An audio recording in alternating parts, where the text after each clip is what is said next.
Lek et Sowat, le plus célèbre duo de graffeurs du moment, ceux qui ont été d'ailleurs les premiers street artistes à être accueillis à la Villa Médicis de Rome, reviennent à Paris pour transformer le pavillon Carré Baudouin en un atelier urbain géant.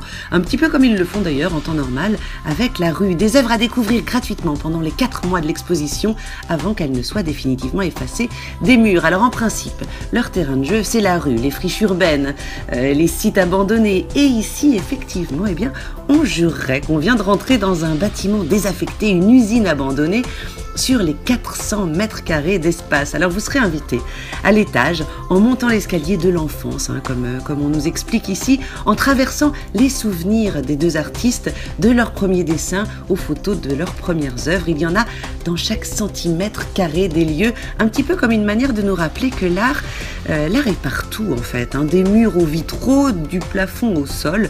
Le sol d'ailleurs justement ici, il va falloir retirer vos chaussures, et oui, un petit peu comme si vous rentriez dans l'atelier des artistes. Les œuvres sont des fresques monumentales. Elles sont réalisées pour nous faire revivre une expérience urbaine condensée. On peut toucher les murs comme dans les rues. Les fresques sont travaillées sur des façades en relief. On découvrira certains graffitis en regardant par des fentes, un petit peu comme si on les découvrait en regardant à travers une palissade de chantier. Voilà. Et puis regardez un petit peu cette pièce complètement atypique avec son mobilier hyper tendance. Est-ce une chambre ou une œuvre?